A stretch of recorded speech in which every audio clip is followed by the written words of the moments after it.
మరియు సగానికంటే అంటే ఏంటి? మొదటిగా పార్లమెంటు 2/3 మెజార్టీతో బిల్లును ఆమోదించాలి, తర్వాత దేశంలోని సగానికంటే ఎక్కువ రాష్ట్రాలు ఆమోదించాలి. సో ఈ పద్ధతిలో రాజ్యాంగాన్ని సవరించడం కష్టం. అందుకే ఈ పద్ధతిలో రాజ్యాంగాన్ని సవరిస్తే దాన్నే మనం ఏమంటున్నాం? దృఢ రాజ్యాంగం అంటాం. ఈ పద్ధతిలో రాజ్యాంగాన్ని సవరిస్తే దాన్ని అదృఢ రాజ్యాంగం అంటాము. సులభమే కదా, ఈ పద్ధతిలో రాజ్యాంగాన్ని సవరించడం సులభమే కదా, అందుకే అదృఢ రాజ్యాంగం అంటున్నాము. సో అది విషయం.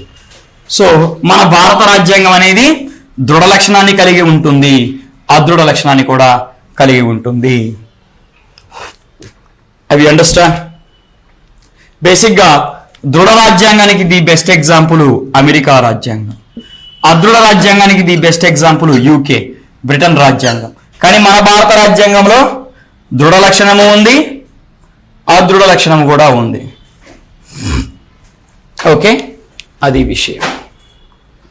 నెక్స్ట్ గమనించండి అమ్మా. నెక్స్ట్ పార్లమెంటరీ తరహా ప్రభుత్వం. పార్లమెంటరీ తరహా ప్రభుత్వం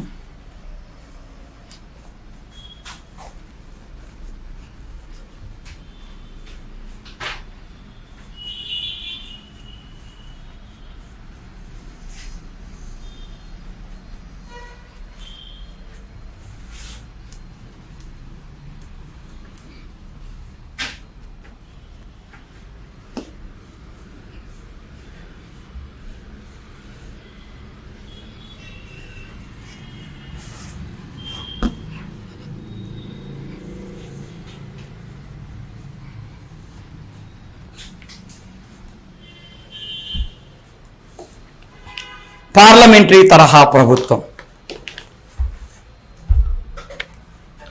నెక్స్ట్ 3 రాసుకోండి. పార్లమెంటరీ ఫార్మ్ ఆఫ్ గవర్నమెంట్ అంటే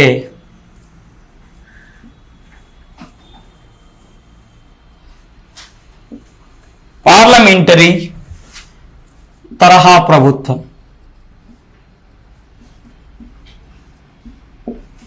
parliamentary form of government. Okay, సరే చూడండి. బేసిక్గా మనము మోడర్న్ డెమోక్రటిక్ కంట్రీస్, ఆధునిక ప్రజాస్వామ్య దేశాలను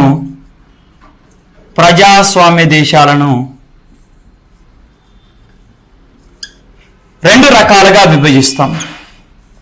ఒకటి పార్లమెంటరీ తరహా ప్రభుత్వం అని, రెండోది వచ్చేసి అధ్యక్ష తరహా ప్రభుత్వం అని. ప్రెసిడెన్షియల్ ఫార్మ్ ఆఫ్ గవర్నమెంట్, అధ్యక్ష తరహా ప్రభుత్వం అని. అధ్యక్ష తరహా ప్రభుత్వం అని, కరోనా కాదులేండి. ప్రజాస్వామ్య దేశాలు మనం 2 రకాలుగా విభజిస్తాం. ఒకటి పార్లమెంటరీ తరహా ప్రభుత్వము, రెండవది అధ్యక్ష తరహా ప్రభుత్వం. అయితే మీకు ఒక డౌట్ వస్తుంది ఇక్కడ. ఏంటంటే అది, సార్ నువ్వు దేని ఆధారంగా, దేనిని బేస్ చేసుకొని దేనిని ఆధారంగా చేసుకొని ప్రజాస్వామ్య దేశాలను 2 రకాలుగా విభజించావురా మాస్టారు అని నన్ను అడగొచ్చు. అందులో మనం మొదటిగా పార్లమెంటరీ చూద్దాం. సో డెఫినేషన్ చెప్తామండి. కార్యనిర్వాహక శాఖ, ఎగ్జిక్యూటివ్ బాడీ, కార్యనిర్వాహక శాఖ అలాగే శాసన శాఖ. కార్యనిర్వాహక శాఖ అలాగే ఎగ్జిక్యూటివ్ బాడీ, లెజిస్లేటివ్ బాడీ. కార్యనిర్వాహక శాఖ అలాగే శాసన శాఖకు మధ్య గల సంబంధాన్ని అనుసరించి ప్రజాస్వామ్య దేశాలను మనము 2 రకాలుగా విభజిస్తాము. Okay, so the modern democratic countries can be classified into 2 types on the basis of relation between executive and legislative. కార్యనిర్వాహక శాఖ శాసన శాఖకు మధ్య గల సంబంధాన్ని అనుసరించి ఆధునిక ప్రజాస్వామ్యాన్ని దేశాలను 2 రకాలుగా విభజిస్తాము. ఒకటి పార్లమెంటరీ తరహా ప్రభుత్వము, రెండోది అధ్యక్ష తరహా ప్రభుత్వము. సో అర్థమైంది కదా, దేనిని ఆధారంగా చేసుకొని విభజిస్తామంటే ఎగ్జిక్యూటివ్ బాడీ కార్యనిర్వాహక శాఖకు, లెజిస్లేటివ్ బాడీ శాసన శాఖకు మధ్య గల సంబంధాన్ని అనుసరించి. Got it? సరే, మొదటిగా మనము పార్లమెంటరీ తరహా ప్రభుత్వం అంటే ఏంటో చూద్దాం. దీనికి డెఫినేషన్ ఇస్తా. పార్లమెంటరీ తరహా ప్రభుత్వం గురించి మొత్తం డిస్కస్ చేసిన తర్వాతే అధ్యక్ష దగ్గరికి వెళ్దాం. సో ఇప్పుడు అధ్యక్ష తరహా ప్రభుత్వం గురించి మనకు అవసరం లేదు, లీవ్ ఇట్, దీన్ని తులిపి. సో ఫస్ట్ పార్లమెంటరీ చూద్దాం. పార్లమెంటరీ తరహా ప్రభుత్వానికి ఒక ఎగ్జాంపుల్ చెప్తా. కార్యనిర్వాహక శాఖ అనేది శాసన శాఖకు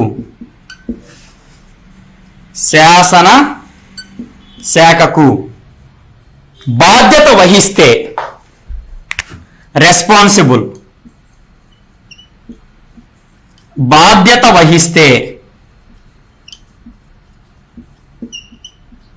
దాన్నే మనం పార్లమెంటరీ తరహా ప్రభుత్వం అంటాము. కార్యనిర్వాహక శాఖ అనేది ఎగ్జిక్యూటివ్ బాడీ అనేది లెజిస్లేటివ్ బాడీకి రెస్పాన్సిబుల్ గా ఉంటే దాన్ని మనం పార్లమెంటరీ తరహా ప్రభుత్వం అంటాం. ఓకే, సో కార్యనిర్వాహక శాఖ అనేది శాసన శాఖకు బాధ్యత వహిస్తే దాన్నే మనము పార్లమెంటరీ ఫార్మ్ ఆఫ్ గవర్నమెంట్ అంటున్నాము. Okay, let us see. Sir నువ్వేదో చెప్పినావు, డెఫినేషన్ ఏమో చెప్పినావు, నాకు ఏం అర్థం కావట్లేదు అనొచ్చు. చెప్తా వినండి. నువ్వు డెఫినేషన్ చెప్పినావు, నాకేం అర్థం కాలేదు అనొచ్చు. చెప్తా. దానికంటే ముందు కొన్ని పాయింట్లు రాసుకోండి. పార్లమెంటరీ తరహా ప్రభుత్వాన్ని మనం ఏమొచ్చు అంటే బాధ్యతాయుతమైన ప్రభుత్వం అంటాము. పార్లమెంటరీ తరహా ప్రభుత్వాన్ని మనము బాధ్యతాయుతమైన ప్రభుత్వం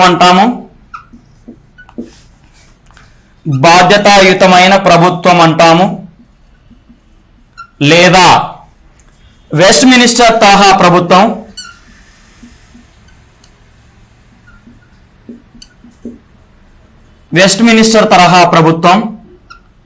లేదా క్యాబినెట్ తరహా ప్రభుత్వం అని కూడా అంటాం. క్యాబినెట్ తరహా ప్రభుత్వం అని కూడా అంటాము. ఈ మూడు పేర్లతో ఏది పిలిచినా ఒకటే. సో ఇక్కడ గమనించండి, పార్లమెంటరీ తరహా ప్రభుత్వాన్ని మనం ఏ పేర్లతో పిలుస్తున్నామో బాధ్యతాయుతమైన ప్రభుత్వం. సో ఇక్కడ బాధ్యత వహిస్తుంది కాబట్టి అంటున్నాం. మరి వెస్ట్ మినిస్టర్ అని ఎందుకు అంటున్నావు సార్ అని అడగొచ్చు. సో ప్రపంచంలోని పార్లమెంట్లన్నిటికీ కూడా మదర్గా, ప్రపంచంలోని పార్లమెంటరీ సిస్టానికి మదర్గా మనం ఎవరిని పేర్కొంటాము? Britain parliament పేర్కొంటాం. అయితే ఈ బ్రిటన్ పార్లమెంట్ అనేది మనకి ఎక్కడుందంటే లండన్లోని వెస్ట్ మినిస్టర్ అనే ప్రాంతంలో లొకేట్ అయి ఉంది.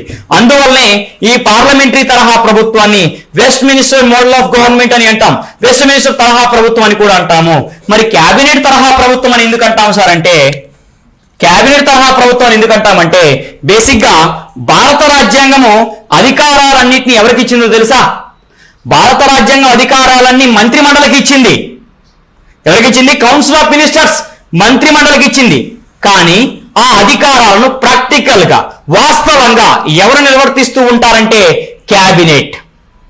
రాజ్యాంగం ప్రకారం అధికారాలన్నీ కూడా మంత్రి మండలికి ఉంటుంది, కానీ వాటిని వాస్తవంగా నిర్వర్తించేది ఎవరు? క్యాబినెట్. అందుకే దీన్ని మనం క్యాబినెట్ తరహా ప్రభుత్వం అని కూడా అంటాం. సో దీని గురించి మీకు ఫర్దర్ క్లాసుల్లో ఇంకా క్లియర్ గా వస్తుంది. సరే సార్, నాకు ఇదంతా కాదు, నువ్వేదో కార్యనిర్వాహక శాఖ అనేది శాసన శాఖకు బాధ్యత వహిస్తే దాన్ని పార్లమెంటరీ తరహా ప్రభుత్వం అంటారన్నావు కదా, దానికి నువ్వు నాకు క్లారిటీగా ఎక్స్ప్లెయిన్ చెయ్యి అని అడగొచ్చు. చేస్తా.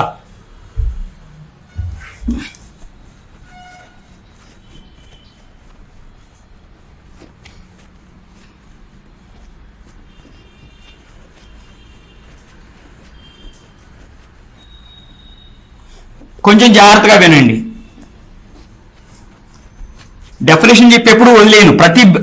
నేను చెప్పిన ప్రతి దాంట్లో ప్రతి మీనింగ్కి మీకు అర్థం తెలియాలి. అర్థం తెలిసి చదివితేనే అది చదువు అవుతుంది, లేకపోతే బట్టి కొట్టినట్టు అవుతుంది. దానివల్ల నీకేం ప్రయోజనం లేదు. సరే, కేంద్ర శాసన శాఖ అని దేన్ని అంటాము? కేంద్ర శాసన శాఖ, legislative body of the union government. కేంద్ర శాసన శాఖ అని మనం దేన్ని అంటాము? పార్లమెంట్ అని అంటాం. ఎందుకు?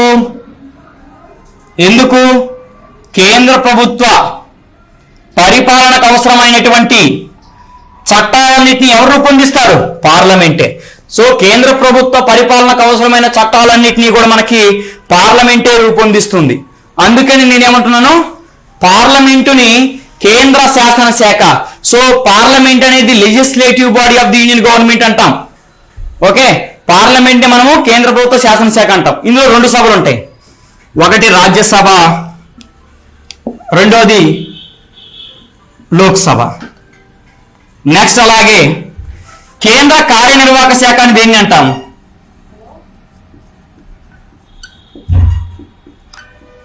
కేంద్ర కార్యనిర్వాహక శాఖ అని మనం దేన్ని అంటాము? రాష్ట్రపతి,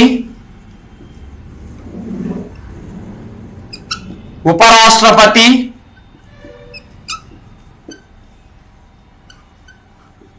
ప్రధానమంత్రి,